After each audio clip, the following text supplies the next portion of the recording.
What's going on? It's your homie Ridley back with another video. This time I want to talk about Metroid Dread, which is the new Metroid game that just came out like 2-3 weeks ago.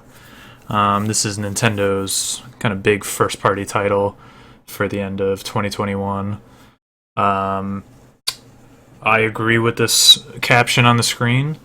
I vetted this video to make sure that there's no like spoilers in it, or like no like gameplay that's like really deep or like shows off things that like happen later in the game. This isn't my footage, I'm just poaching it off YouTube. But yeah, I just wanted to talk about this new Metroid. I don't know why he's put Metroid 5 here, but yeah, it's sweet. It's a great game. It's a great first game into Metroid if you've never played Metroid before. Metroid has a very distinct style of gameplay, being like a 2D really action RPG, and it's coined its own term, Metroidvania, as like a genre in itself, which is basically Metroid really like started the or was at least like the best first example of this type of game, even on the NES, and then like Super Metroid on the Super Nintendo, and then Castlevania, particularly like the PlayStation version, Symphony of the Night, that adopted kind of the Metroid style and like made its own changes to it. So yeah, the Metroidvania genre lives on in games like Hollow Knight or Ori and the Will of Wisps or whatever, and like Axiom Verge and like games like that. And Metroidvanias are cool. They're awesome games. They're usually I was kind of slow to getting into them because I kind of it's a split between two genres. It's role playing and sort of like getting stronger and getting better as you go through a game and like leveling up, so to speak. And then there's the action part, which is the side-scrolling 2D platforming and action like that. And usually what I found, at least in like, I don't know, the 5 minutes that I played Hollow Knight and then quit, was that it just felt like kind of a weak version of both. Like I wanted something that was the best at one of those, or like the peak of being a platformer, or like a peak of being like an RPG. Like combining both made it kind of shallow, or like, you know, one thing I didn't like about Metroidvanias is like you have to do a lot of backtracking and like things like that, and it feels like a lot of just like kind of dead moments. And this game doesn't feel like that at all. I would recommend this for anyone that's like new to the series. I think this would be like a great first Metroid game. And if you are a fan of Metroid, I would say definitely pick it up. It's a fun romp. It's like a fun playthrough. It's a short and sweet game. I don't want to spoil how long it is, but it is on the shorter side. But it's action packed. Like there are no dull moments. Like you can see from the gameplay here, even in rooms that, you know, don't have enemies in them, you know, running around and just like running and doing the platforming and like trying to figure out where you have to go is fun, and it's exciting. The way Samus controls is really nice. That was like really the first thing I noticed about it, is just controlling Samus is really, really good. It's very tight, it's very responsive.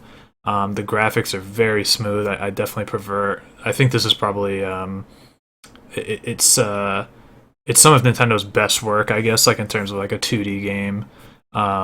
It's buttery smooth pretty much the entire time. It's like a very smooth 60, and it's fucking good. It just controls really well. There's a lot of times where you'll do like an advanced maneuver, or you'll use abilities or power-ups in a certain way that's just like, man, that was fucking cool. Like that was just a cool way to do it. The way he just shot there, like with the laser beam coming out, is there's a 360 free aim mode where you can sort of lock in place and stand still and then just aim wherever you want. That's crucial throughout the game, and that's a pretty big plus to sort of the Metroid series, is that's never really been done before, except for the 3DS Metroid that came out, I don't know, like 2-3 years ago at this point. and that was a remake of the Game Boy, literally a Game Boy game. So I'm talking not even Game Boy Color, Game Boy, like 1990, uh, like monochrome gray and green colors. They made a Metroid for that, and they made a 3DS remake 2-3 years ago, and it was the first 2D Metroid they had made in like fucking 15 years. And people loved it. Like there was a lot of I never played it myself, but there was a lot of positive praise for it, and it feels like that game was a warm up for this. Like they took a lot of the same ideas and they took a lot of the same abilities and mechanics, and they moved it to this Switch version and sort of perfected it. And they have obviously much more hardware to work with, and just much more world design that they can do. So this game is tight. Like this is sort of this is a spiritual successor, I would say, to the 3DS version. And this game's really good, man. It does a lot of things right. It has a very addicting gameplay where, if you've never played a Metroidvania before, you're sort of going through a map, maybe similar to like Resident Evil, and you're exploring, and then you'll hit somewhere where you can't go any further. And it's like, I have no idea what to do here. There's nothing that I can do, so it becomes a point of no return, or you just simply can't go further, so you have to go another way. And you have to look at your map and sort of see where to go next. And as you keep progressing and progressing, you unlock new abilities, you unlock new power-ups that will allow you to go back to these places later on and get through them or figure out what you have to do. And it's a really addicting formula, and it's a formula that's worked for a long time, because it's constantly rewarding you with new power-ups and new abilities that you can use that just make the game much more layered and in-depth. And every time you get a power-up or a new ability with Samus in this one, it feels really rewarding because the game is hard. It's hard from the get-go, and when you get a new ability or power-up, it feels like you're like, yes, this will make the game easier. And it does. It certainly makes going through certain tedious parts where like there's a lot of enemies, and like backtracking through them, it'll feel easier. And just getting through certain areas, it'll allow you to sort of platform through them easier. So it's cool. It's cool in that way to kind of see yourself progress and get better. But the game is hard. Like I mentioned, I'm a gamer, and I would still say there's definitely a difficulty curve here, and there's a challenge to it, especially for someone that is not so used to kind of fast twitch, fast paced games. Like the boss battles and some of the more fast paced elements or rooms or whatever can be really tough, and you're gonna die a lot. And there's a lot of elements in the game that even in non-boss rooms, or you see these rooms that he's going through, not right now, but these other like metallic rooms that have this big robot transformer that is chasing you. You die a lot in those. A lot of trial and error trying to figure out how to get through them, how to get past him undetected. It's difficult. It definitely has a challenge to it. And even playing on a Pro Controller, playing on a screen, which gives you way more control over Samus, much smoother experience than playing on a handheld mode, is totally advised for a game like this. And even then, it's still challenging. What I will say is that I don't know what I'm gonna say. It's a sick game. It's a good game. Nintendo's been in their bag, so to speak, for their first-party titles this generation. I mean, everyone fucking knows Odyssey and Breath of the Wild, and even games like Luigi's Mansion 3 or Smash or Mario Kart. Like, they've just really knocked it out of the park with the Switch first-party titles. You can make an argument maybe some of them are weak, but games like Fire Emblem and even like Astral Chain and shit like that is they're just killing it this year. And this is definitely a game that they've put a lot of time into, and you can tell there's a lot of love in this versus a game like Mario Golf that came out that like you could just tell it's rushed. You can tell the content isn't nearly as deep, the detail isn't nearly as deep. Um, you know, it's just kind of like a Mario spin-off game. It's not to not be taken too seriously. It has a good skeleton, but it's not too layered. This is a game where it's everything is as intended. It's just it works beautifully together. Everything is put together intentionally, and it's very well developed. The level design and going through the levels is super rewarding. They're complex. They're new challenges. It's fun to explore new places, and the level design is it's really mind-boggling. It's actually like incredible that games can be so well designed. Like to constantly be navigating through this labyrinth of this big world, and to be not backtracking a ton, and to only be given certain access at certain points is really well done. And the puzzles that are in it are rewarding. There's a lot of like unlockables and secrets as you go along, where you can get like a missile upgrade or you can upgrade your health.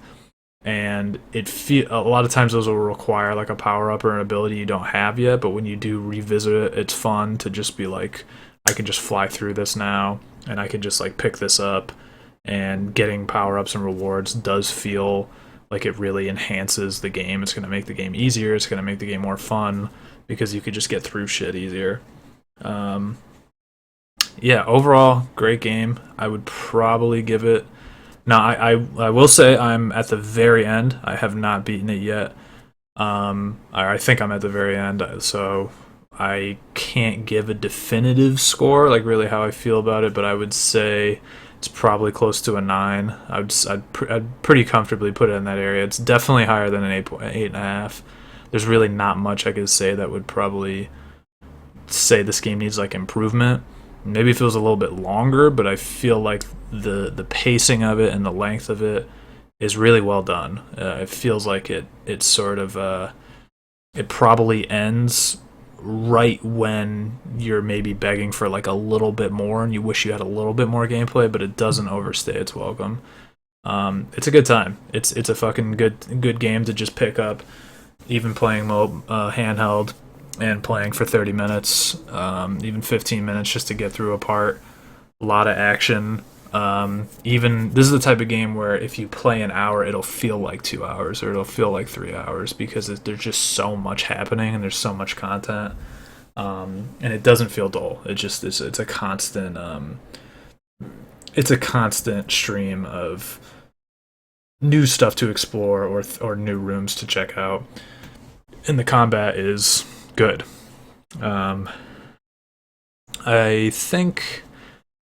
I don't think I have any serious criticisms.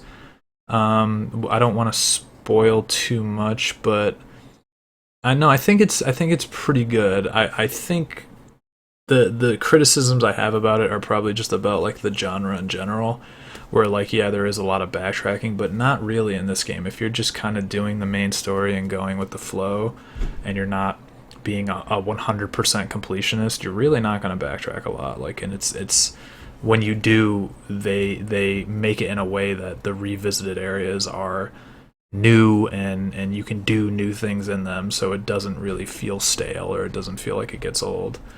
The music's cool, the sound design's cool. The story is pretty minimal.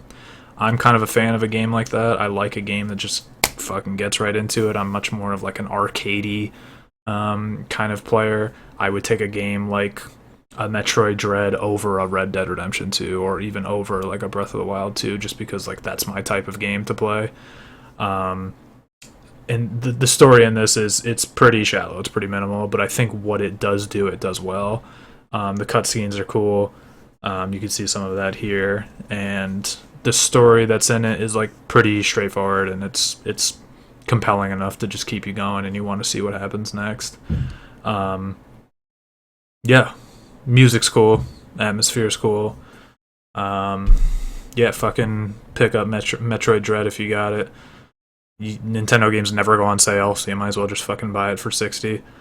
Um, but yeah, it's funny how this gameplay footage is just continually repeat, or it's on whatever repeat motion. I mean, repeat motion. That's not even a thing. I don't even know what I'm saying right now. I just got back from the gym. I just did like 20 squats, and I called it. I got like 4 hours of sleep last night, and I was like, I'm at least gonna go to the gym and try to do a leg day. And I did like 20 squats, and I was like, all right, I'm done. Which is like half a workout, not even. Yeah, I did some quad shit, and then I was like, okay, I'm done. I'm fucking done. I'll be back tomorrow for arms, but I'm good on legs today. I hit 185 for the first time. That's a new high for weight for me. I PR'd in weight, which is not something you hear out of people often. But I fucking PR'd in weight. I hit a 185.0 on the scale at the gym, which is the first time I've ever seen that. I used to dip as low as shit. I used to hit as low as like high 150s. Like I remember one time, like I don't know, maybe a year ago, year and a half ago, when I'm smoking weed and I'm staying up super late and I'm not eating right and I'm just all fucked up. I could get as low as like 160, and when you're 6'4", that's pretty fucking small. And when I do, it definitely shows for me, like in my upper body. Like I have a very slight upper body frame. I have a weak chest. I have a weak concave chest. You can use my chest as a cutting board, and like not big lats or anything like that. But I have bigger ass and bigger thighs, and just legs in general. So when I'm low on weight, you can really fucking see it on me. I mean, I just look like Slender Man. So that's that, dude. God bless. Keep eating your protein. Maybe invest in Ethereum once it drops back down. Right now it's at like 4,500, which is like near its peak or about its peak. I think it's on a bull run right now. It's probably going to drop down again soon. I don't know how high this bull is going to go, but I think investing in Bitcoin or Ethereum is probably a good bet, even if you throw a couple $100 in it. Don't be surprised if that fucking triples over in a year or some shit like that. Wouldn't be surprised. I am not a financial advisor. I am a man with a lot of student loan debt that would like to own a home one day. So I look for any fucking shortcut I can take being a crypto finance bro and just make fake money or own fake coins and make money and sell it and walk away. Yeah. It's amazing. This video turned into cryptocurrency advice. Do not take crypto or financial advice from me, although I actually am pretty good with money, unlike my parents. Alright, see ya!